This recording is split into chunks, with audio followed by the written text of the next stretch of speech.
So bluntly, I, 20 male, was an unwanted child. A whoops pregnancy that my parents were too religious to end. As a result, I pretty much raised myself until I was kicked out at 18. I won't lie, it hurt being rejected by the people who were supposed to love me, but I'm at peace with it.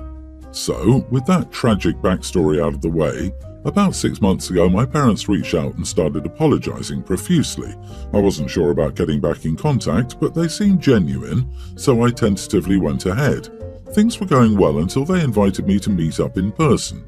I showed up at the restaurant expecting a quiet dinner and a heart-to-heart. Instead, I discovered that my father's fraternity had rented out the whole damn place for a 25-year reunion. He met me at the door and told me to act like we were a happy family in front of his old friends. Being hungry at this point, I made a beeline for the buffet. He promised me dinner, and by God, I was going to have it. I tried to blend into the background until I got to chatting with some other folks my age, my father's friends' kids, I assume. They started talking about their parents, and I nodded and smiled along. Then I was directly asked what I got for my 18th birthday, and I didn't know what to say, so I defaulted to the truth. "So, what did your parents get you for your 18th? I got kicked out." Cue awkward silence. "Oh my God, are you okay? That sounds awful." "Yeah, I'm fine. I just moved in with my aunt while I go to my college. Where do you all go?" Then they got to gossiping about their schools, and I made myself scarce shortly afterward. Later that night, my father started blowing up my phone, admonishing me for embarrassing him. Apparently, what I said had gotten back to my father's friends, who are now being very cold to my father. He was angry with me because it wouldn't have been a big deal to just lie and save face, and now he's in hot water with his university friends.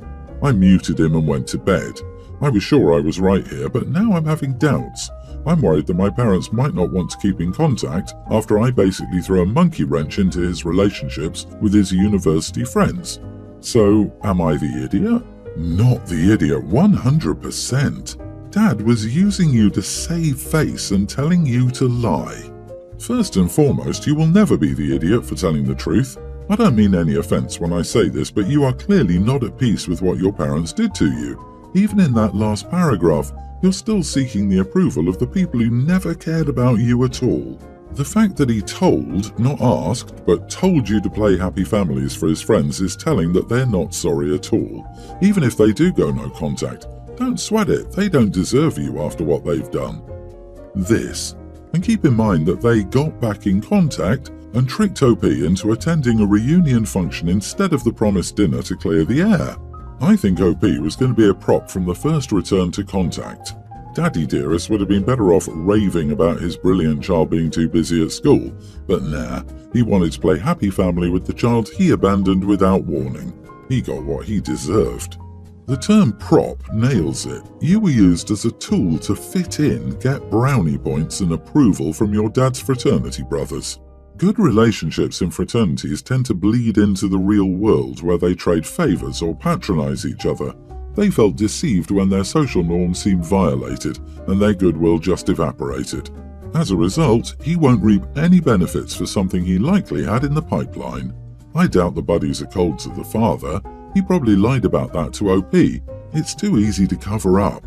I'm sure doting dad covered him by saying OP was out of control, so he had to kick OP out. OP, your dad tried to use you to look good in front of his buddies. Think about this very carefully.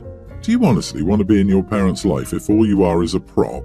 You deserve to have people around you who value you for being you. I had cold parents and it didn't matter how hard I tried. Nothing I did was ever good enough. There's no shame in walking away from emotionally abusive parents. You deserve better than that. My 42 male son, 19, wants to buy a $35,000 truck. He dropped out of high school against my advice at the earliest possible moment of 16. Since then, he's constantly made up all these dumb schemes to make money. For example, he bought a broken old sawmill for $500 and got it working and supposedly has been selling the lumber for the past few years. Well, the POS truck he uses to get his gear up old dirtback roads has finally broken beyond repair, and now he wants to get some expensive brand new Toyota pickup truck. I don't know what he wants to get exactly, and I don't care. All I know is that it's a terrible financial decision, and I'm tired of his antics, and he needs to get a real job or go to college. So I told him if he buys that truck, it's going to be the last straw for me. If he buys it, I'm kicking him out. I went as far as to say if he doesn't start trying to actually get his life on track within a couple of months, he's gone. He says he doesn't understand why I'm being so mean. He's so obviously trying to justify the purchase by saying things like, well, it's going to be my only car, so I want to be comfortable, and, well, it's not like it's some ridiculous $60,000 thing.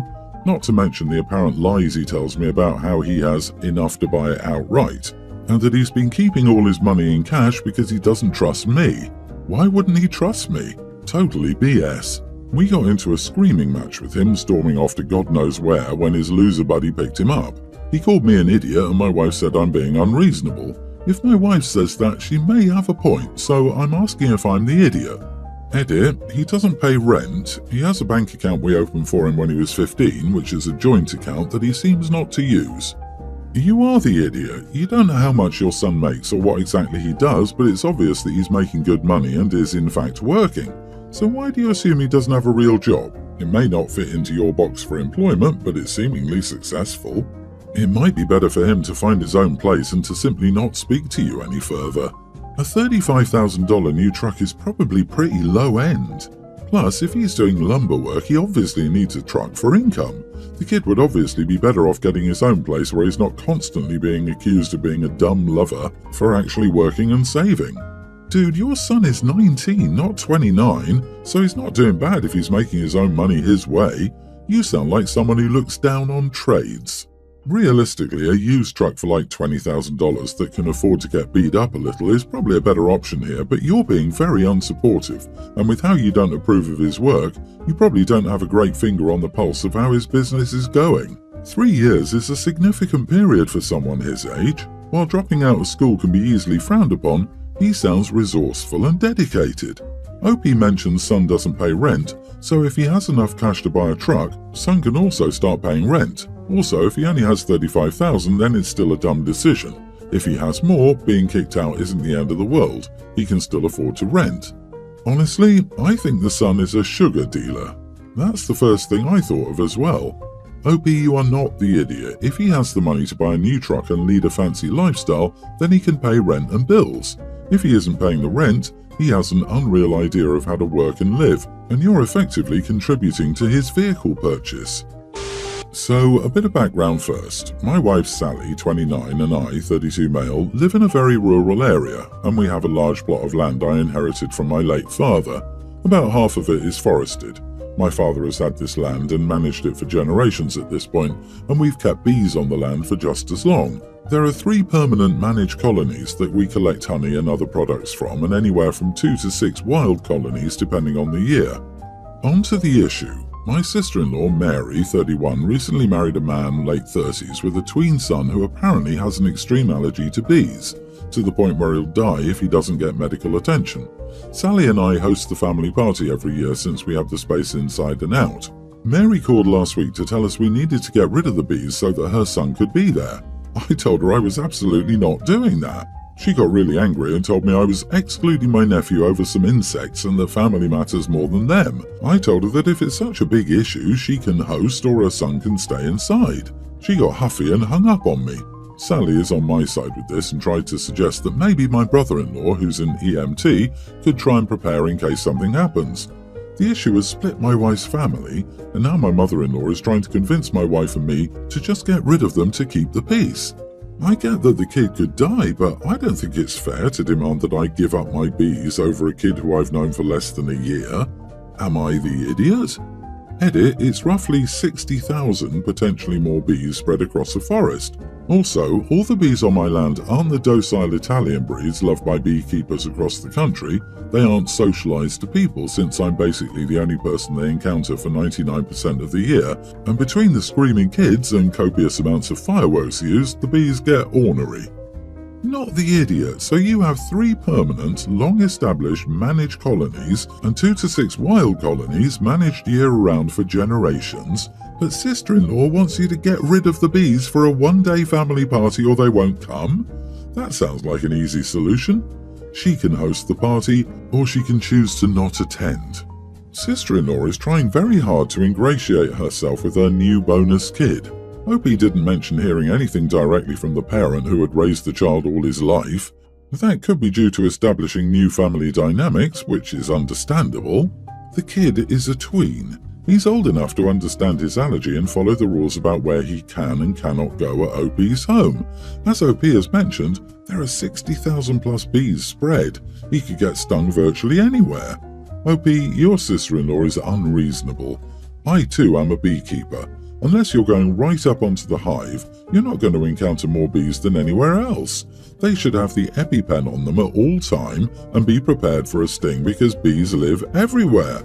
It would be different if he lived there full time. Those insects are becoming endangered, and we need to keep them to keep this planet alive.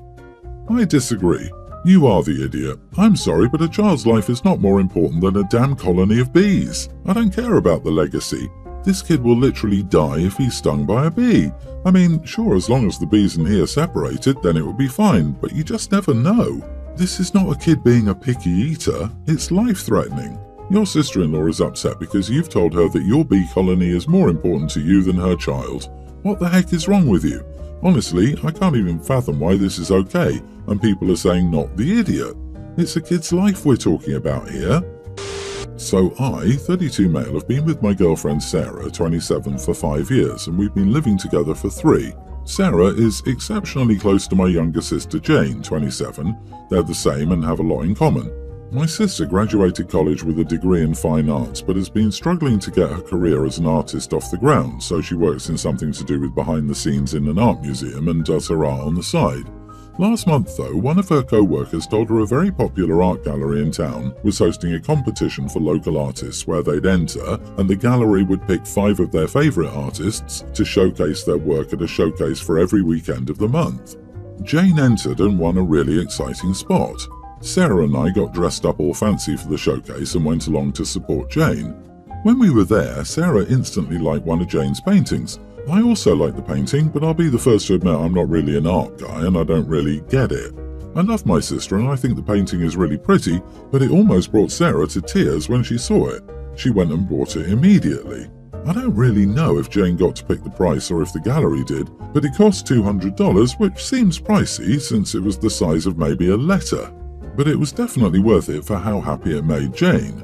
The painting arrived and Sarah was so happy but quickly realised she didn't have anything to hang it up in. It's not canvas, it's on some board.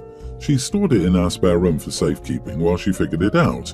Last week I asked her what she wanted for her birthday, it was yesterday, and she asked if I would take her to see about getting the painting framed and to give her the frame as her birthday present. I said sure. At the shop we found out that it would cost $246.84 to get it framed in the standard, not fancy frame. Sarah liked the frame, but I refused to pay more than it cost her to buy the painting to have it framed. It's a nice painting, but no. We went to a different shop, it was only $4 cheaper. I can afford it, but I won't buy the frame.